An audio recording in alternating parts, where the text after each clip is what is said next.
Hello there. So, I want to show everyone the finish, what it looks like when it's finished. Now earlier in the other video, it was this to that. Huge difference in it. And a lot of times, again, it's such a different patterns in there that you don't know exactly what it's going to look like. But the finished product is almost, it's like a huge transformer. It's like a metamorphosis between what the original looked like and what it looks like when it's finished. And sometimes, even when I finish it to that, of course I started at 150 grit sandpaper all the way up, or I could say all the way down because the coarseness gets finer and finer. I go to 12,000. And 12,000 is what's going to finish it this way. And sometimes I even use another plastic polish type deal just to shine it up just a little bit better, which I haven't done it yet, but you can just see how it is just at the step that I've finished right now. So I'm going to do that one more step, and look at that, and put a little extra shine on it. Acrylic doesn't need to be as preserved like wood does.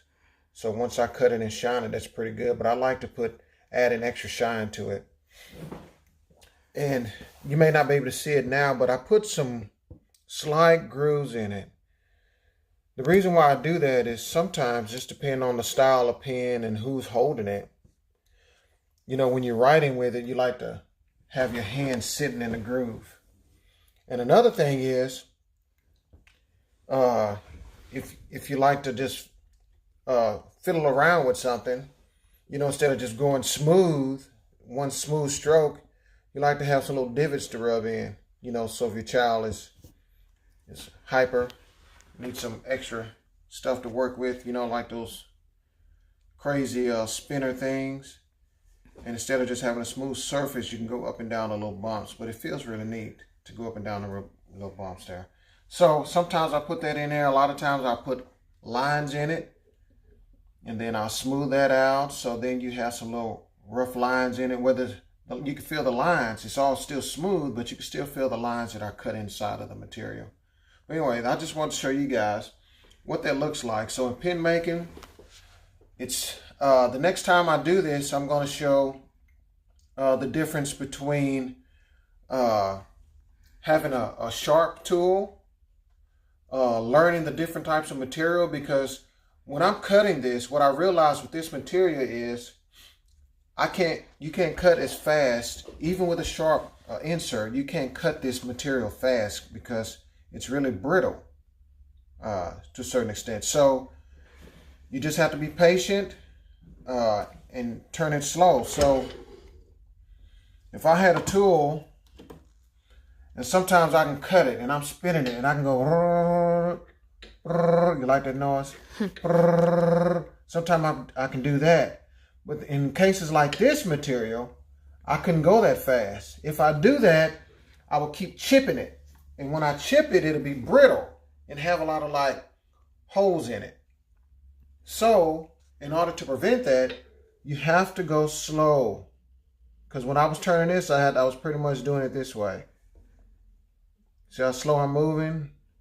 I get a slow and steady deal, and that's how I had to cut it. I just couldn't, and you can't put too much pressure on it. You put too much pressure on it, then you're gonna break through the material that you're cutting against, and then you could probably chip this off and ruin the blank.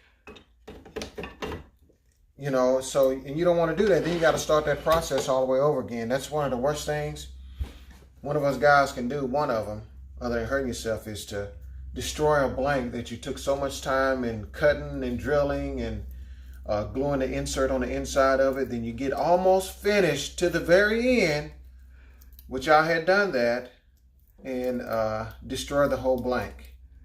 So, well, that's something I wanted to get with you about, and explain that to you about how the finished product, how the raw product looks, and then how it looks when it's finished.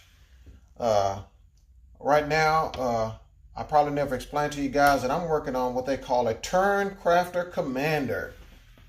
And this is a 10-inch lathe, Turncrafter Commander.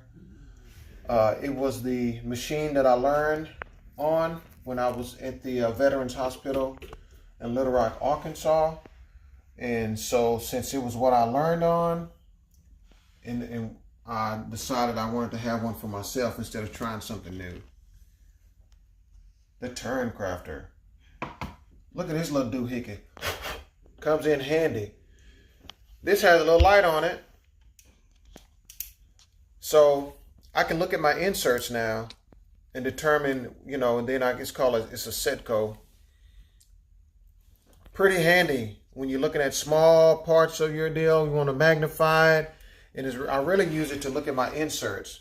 Because when I'm cutting and I notice that my insert is leaving a line when I'm going across, I know that my insert is chipped.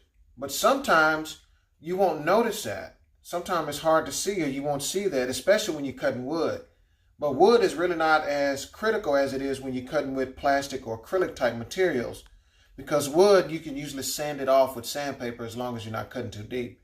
But in acrylic, if it's chipped, you will have a line left inside of your material, or you'll break it off. So in this little magnifying doohickey right here, my wife got it for me, or I think so. She usually gets everything I need. But anyway, this is what I use to look at my inserts. So I hope you guys like the way this finish looks. I love it. I have a key ring I made for myself out of this type of material, and I really like it.